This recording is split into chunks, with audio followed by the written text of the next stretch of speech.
Hello, everyone. This is Dwight Refiner's Fire with Real Deal Clips Bahamas. You can now follow me on YouTube, Facebook, and TikTok at Real Deal Clips Bahamas.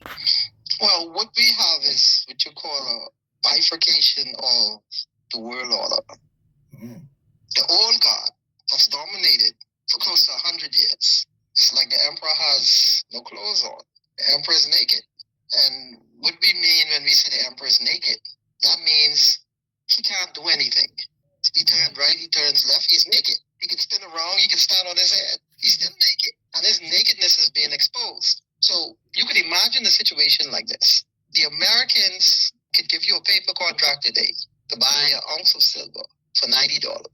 But in the places where they have the actual silver, they aren't willing to take $90 for that silver. In fact, China has put a ban on the export of silver out of China and gold. So China is just collecting, they are accumulating. They're not interested in selling it. When that silver metal goes into China, that never comes out again. And if it does come out, it comes out in some type of technology, some type of product that they're selling to the world. The actual metal is never on sale anymore. You can never purchase that metal from China. And that's what the Americans, that's a part of the supply chain of the paper market, that they had access to the actual metal. So if somebody had a contract and they didn't want to take the money and they actually wanted the metal to be delivered to them, they were able to access the Shanghai market in order to secure the silver. And what they typically do is that they would periodically purchase silver from Shanghai and hold it in a vault at the COMEX. But the COMEX has contracts, paper contracts, for about 500,000 ounces of silver. That's the open interest. That's how many contracts they've sold for silver. And in their vaults right now, they have 48,000 ounces of silver. Let me repeat that. They're more than 450,000 ounces short. They have less than 10% of the actual silver to cover the amount of contracts that they've written. So people are holding contracts for silver, and only less than 10% of them will actually have that silver delivered. And now they're having a run on the COMEX because people don't want to trade in the contract for money. They want to trade in the contract for the actual physical metal. It's impossible for the COMEX, the U.S. paper market, to meet those contractual obligations because the market in China is closed. And then the second largest market where silver and gold is consumed is in Mumbai, in India. And the prices in India is up to $123. If you have a paper contract from the U.S. markets, from the COMEX, you want to claim the actual silver. So you can actually engage in arbitrage, meaning the price difference in different markets. So in one market is $90, in the other market is $123. So if you're able to get the actual silver and put it into the market in Mumbai, you experience a $23, well, it's more than that, it's $33 price difference. That's huge. You can imagine if you're holding about 1,000 contracts and you're actually able to claim the silver. So people don't actually want the money because contracts normally trade and then they will just pay you the price difference in terms of what the spot price is and whether it move for you or against you. They pay you the difference or you pay the difference. So normally the transaction was just monetary exchanges. But now we're living in a new world where people actually want the physical metal. And we're talking about, let me put a price tag for you, right? So JP Morgan inherited the books of Bear Stearns that they controlled the silver market prior to the crash in 2008. So JP Morgan inherited their books when they bought Bear Stearns, when Bear Stearns went under. And JP Morgan became bigger in terms of their operations. But we're talking about a contagion effect with just some of the big banks. You're talking about a $4.7 trillion hold. Let me repeat that again. If the price keep moving, and this is a moving target, so the banks have to come up, and the people don't actually want the US dollar. They want the silver. So if JP Morgan was to go into the silver market right now and purchase the actual silver, in order to fulfill those contracts, they would be in the hole $4.7 trillion. This is the kind of tectonic types of shifts that are happening right now in the global financial system. And then you might say, oh, it's only JP Morgan. JP Morgan is the banker's bank. That's where the banks go for money. When the banks take money, JP Morgan, they send that money to JP Morgan to invest that so the banks can get a return. And that's how the banks pay you interest, because JP Morgan is investing the money. The banks ain't investing the money. So JP Morgan is the banker's bank. And if the banker's bank, well, JP Morgan is essentially broke today. Well, JP Morgan is essentially broke today. Well, JP Morgan is essentially broke today. For them to recover silver, the price today, which is $103, I think it's $106 now in China as we speak. So the price is moving parabolic. And they're not selling it in China. They're hoarding it. JP Morgan don't even know the price they will have to pay, because there's no price discovery, because they don't know whether somebody willing to sell them that amount of silver and what the price will be. Right. So at $200, but that's like double what they're selling it at now. So you will move to more $10 trillion. That JP Morgan will have to find $10 trillion to cover that hole. Wow. So essentially, if the U.S. government prints $10 trillion, nobody will want that paper. No. At this stage, if they try to bail out JP Morgan and even print $500 billion, nobody will want that US dollar. Right. They wouldn't sell you a silver for US currency. Right. They wouldn't sell you a silver for US currency. For US currency. Here is why.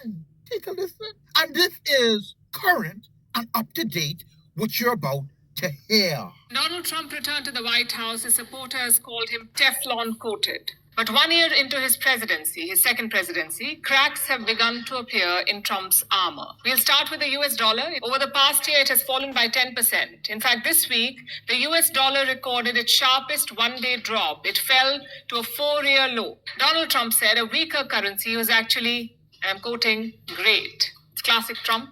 He's trying to spin this in his favor, but investors are not buying this line. If they try to bail out JP Morgan and even print $500 billion, nobody will want that US dollar. Right. They wouldn't sell you a silver for US currency. Right. They wouldn't sell you a silver for US currency. For US currency. Because they will realize that the currency is weightless. Now, let me put this into perspective for you. If the global community don't want the American dollar anymore, what do you think will happen to the Bahamian dollar, that literally the shadow of the American dollar? The American dollar is being devalued. What do you think will happen to its shadow, the Bahamian dollar? Mind you now, the Bahamian dollar only have value in the country called the Bahamas. My brothers and my sisters, we need someone that's knowledgeable about the financial systems of the world, and someone that have a steady hand to guide us through the turbulent waters that will come. And please, for God's sake, don't say we safe with brave, who is the thief who stole our money by reason of employment. They wouldn't sell you a silver for US currency. For US currency. Because they will realize that the currency is weightless. So why would I sell you something that has value for something that's weightless? And if the small boys don't get it, like the regular man on the street, well, they never get it. They just feel it. And when they get it, they'll have to read it in the history books. And that's 10 years later. But this stuff is happening in real time, and it has real consequences. Wow. And it has so many boomerang effects for the Bahamas, because, for one thing, we are our number one industry is the tourism industry. And then we have this huge second home market in the Bahamas. And our real business isn't tourism. I know a lot of people say be in the business, but our real business is real estate in the Bahamas, because that's how the Bahamas gets the foreign currency exchange. So you have a US or a foreign buyer comes in and buy real estate. And when they purchase that in the US dollars, the central bank hold those currencies And for every US dollar they have, they could print a Bahamian dollar. That's how the system works. Mm-hmm. So they have to constantly be selling real estate, engaging in real estate so they could get that US dollar in order to print the Bahamian dollar. That's the system. Now you are collecting dollars that are depreciation in value. That's the US dollar. And now you're selling something of value for a depreciating asset like the dollar. So if you sell Bahamian real estate in dollars, you're taking on something that will have no value in the future. So But you're giving away something. You're giving away something in exchange for it that has significant value like property. So then we need to put a freeze on selling property until we can make an adjustment with our currency. But we have to have the mechanisms in place. But then again, you gotta have a plan for it. You can't we got the plan. We got the plan. Yeah, but the people we got the plan. They don't have the plan. The fellas who sit in the chair don't have the plan. They don't have the plan. But stop the steal of the plan, because that's why we've been talking about pegging our Bahamian dollar to precious metals and our natural resources so that we can increase the value. And remember, if you've been following these clips, we talked about financially engineering the Bahamian dollar so that it would be worth 8 times more valuable than the American dollar. Now the thing has come full circle, people. This is truly no coincidence. We got a fella in Brave Davis who was a thief that stole by reason of employment, the people's inheritance, their carbon credit money. To date, $20.1 billion.